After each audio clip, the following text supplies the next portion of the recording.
Welcome to yet another episode of Whiskey Noobs. In this episode, we have a fully blind review. That's what we're going to go through and do today.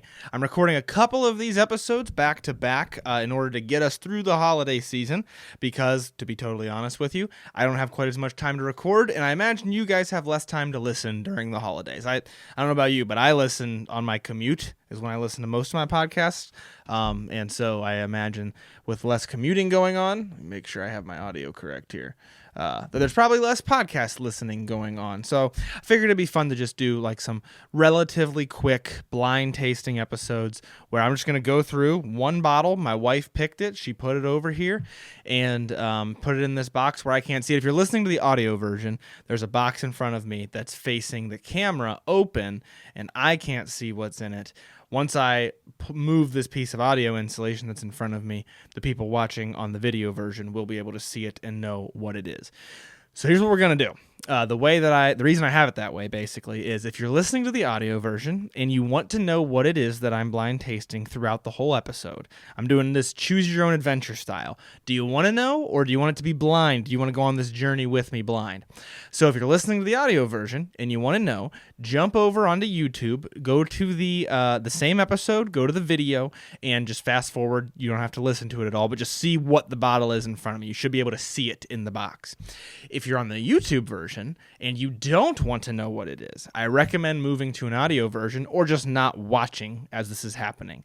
Just don't look at your screen, so that way, because I've had people say both ways. I've had people say, I would like to know, because then there's like a dramatic irony in the situation where the audience knows something I don't know. And I've had people say, no, I want to go on this journey with you. I want to be equally blind.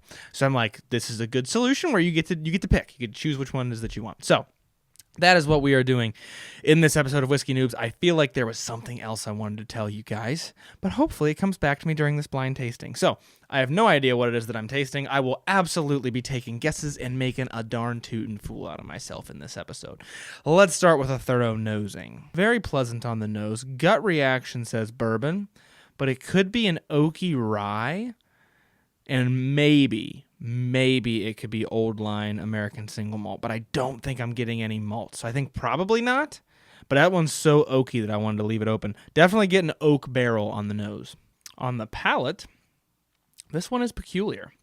I don't know. I'm definitely going to need to slowly work my way through this glass a little bit more, but on the palate, I'm getting lots of spice. I got a little bit of nuttiness there for a second. Definitely oak coming through. So maybe it is like an oaky rye, because I feel like I'm getting some, but I don't think it's that kind of spice. Like I'm not getting like green herbs. It's more so just like a little bit of black pepper, a little bit of alcohol. This is my first glass of whiskey today. I probably should have had like a calibrating glass of whiskey. Maybe I'll grab something behind me. I don't know if I mentioned this. This could be anything from any of my shelves except the ones in this room for a couple of reasons. First of all, there's stuff in this room that I still need to have a gut reaction to on Patreon, where I review everything on Patreon as like my first reaction to bottles. But also, I didn't want to walk in here and see that it was gone. And then that was the thing that I'm drinking. So I have Middle West behind me. Let's try it. A calibrating sip of Middle West cask strength. By the way, I love Middle West's cask strength bourbon. So either way, whether it helps me or not, I get to have a little sip of it. That is much sweeter, fruitier, maybe higher proof. I think higher proof than what's going on in this glass. Let's jump immediately over to the glass and see. What is going on here? What is that? It is... If it's not a rye, it's a high rye bourbon. It is spicy. I totally forgot to reveal the bottle for the people on the camera. I am so sorry, you guys. So, if you want to know what it is, you've already been warned. I've already explained to you if you're watching the video and you don't want to know what it is, don't look now. But now I'm going to reveal it to you guys. I can't see it, by the way. I'm recording with a Sony camera and I do not have the screen turned towards me. That would be no fun. If you've been here for any amount of time, you know that I'm in this for the fun. I enjoy this. That would be no fun at all. I will happily make a fool out of myself for the lulz. There is this nuttiness to it,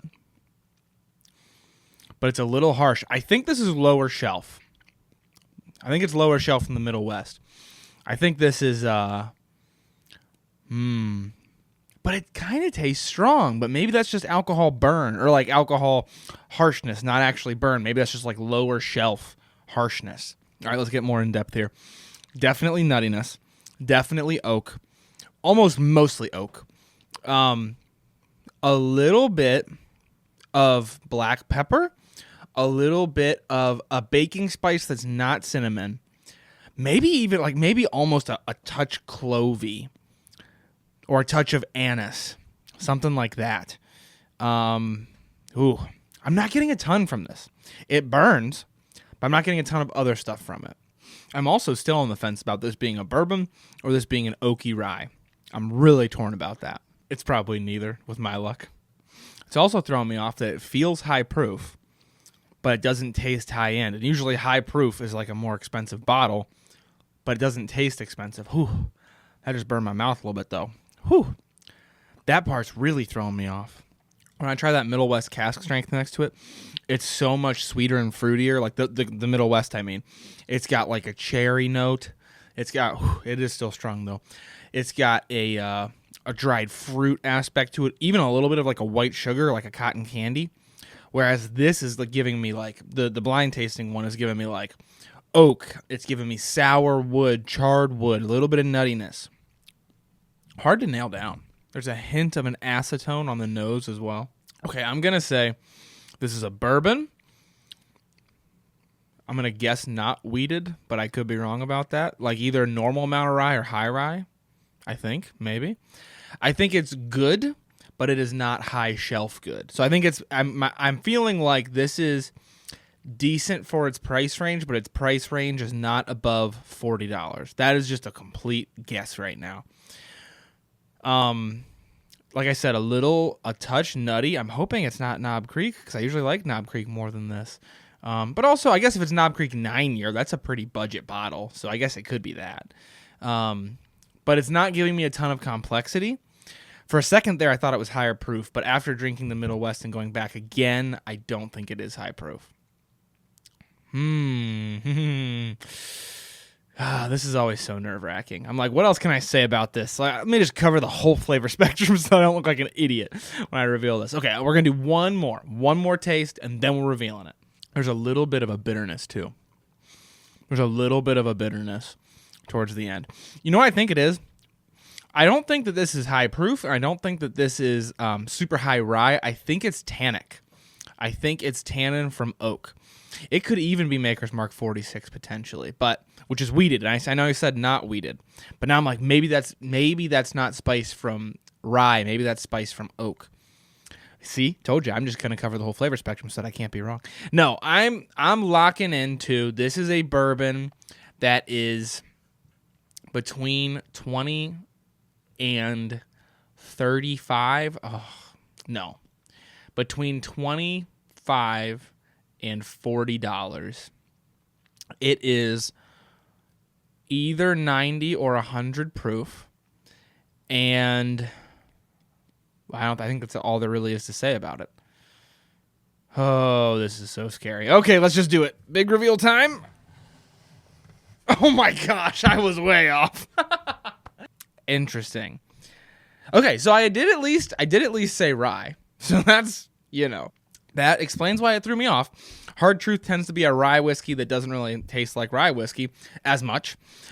Usually darker flavors than a normal rye whiskey. And this is specifically Hard Truth's chocolate malt release. This is what I want to be super duper clear about because, as you just saw, I wasn't a huge fan of this. But this release specifically, I'm not a huge fan of. This is the chocolate malt release, which I thought was okay. It came out with two other bottles that I tried at the same time, and I liked the other two better. I don't remember what they were. It was like chocolate malt, something else malt, and something else malt. Maybe caramel malt, something like that. I forget, to be honest with you. But this one, you can even see I haven't drank very much out of it. I was not a huge fan of. It is high proof, though, and I went back on the proof. I said, maybe it's not high proof. Maybe it's lower proof. But it is high proof. Yeah, this came out back in 2023. So, yeah, I really enjoy Hard Truth. I really enjoy their normal sweet mash rye, especially the barrel of it that I picked. The chocolate malt, I was just okay with. I was like, yeah, this is all right. And that shows. gosh, once you reveal what it is, now I smell it and I'm like, yeah, it's grassy, it's earthy, or not earthy, it's grassy, it's fresh cut hay. Of course it's rye. But this release specifically, yeah, not too big of a fan of. She did a great job of picking a bottle that would throw me way off. And I'm publishing this video so that you guys know that I'm not afraid to make a fool out of myself. I will happily do that for the science whenever called upon. If you gain anything from this about Hard Truth, if you've never had them before, first of all, don't judge them just based on this bottle because I wasn't a huge fan of it. But also, their ryes do not taste like normal ryes, and I've said that from day one. When we released that barrel over my shoulder, I was marketing it, and I was like, this does not just taste like rye. This does not taste like what you think of when you think rye whiskey. And this supports that 110% because I thought this was a bourbon. So looking back, okay, maybe it was clearly not a bourbon, but I don't know. I stand by that. It's barrely, it's nutty, it's interesting, but this specific release, a little bit one-dimensional for me, and a little bit just like you get some of the harshness, you get some alcohol bitterness on your tongue afterward, but this specific release just didn't bring a huge amount of flavor for me. Whereas like my barrel pick that I did a while back, I was like getting dried fruit from it, I was getting cocoa notes from it, those sorts of things. This one, I don't get all that different dimension from it. So that's just me personally, and I don't want to bash Hard Truth because I love them so much, and I love the other stuff that they do. I loved them enough to pick a barrel of their stuff. I want to be so clear about that. This specific release wasn't it for me personally. Okay, I could ramble all day long, but the results are the results. I do want to say, if you've made it this far into the episode, please consider going and checking out the Whiskey Noobs crew. I put it in the description of every episode. You can hop on there, check it out. There's a bunch of different benefits, and you can join different paid tiers. There's different levels, and that is the number one way to support this show. I'm actually really trying to get that off the ground and make that a larger part of my income, because right now it's not quite. But it is the best way to support this show, 110%, and I'm so grateful to everybody who has joined it. Even if you join the free tier just to stay up to date on things, I'm grateful for you for doing that as well. So we got cool stuff, bonus content. I think you get a lot in exchange for what you sign up for, and so I think it's a pretty good value. So go check that out, even if you just read through it and don't do anything about it, but that's totally fine. But thank you guys all for listening to this episode of Whiskey Noobs. Thanks for listening to me make a fool out of myself. I'll leave you with learn to drink, drink to learn. Hi there. Since you're still here, I'm going to assume that you enjoyed the show, in which case, please just take a moment to leave a 5-star rating or review on whatever platform it is that you get your podcast from. Subscribe to the podcast because that actually really helps out. And also, if you're on YouTube, ring that notification bell. If you really like this show, though, the best way that you can support it is just checking out that Patreon page. It's in the description in the show notes or in the description on YouTube, or you can go to patreon.com/whiskeynoobs. That is the absolute best way to support the show, but also just spreading the word to other people who you think might be interested. I am so grateful for all of the forms of support that you guys give. And please, most importantly, always drink responsibly. Thank you guys all so much. And in case nobody else tells you today, I got to tell you, God bless.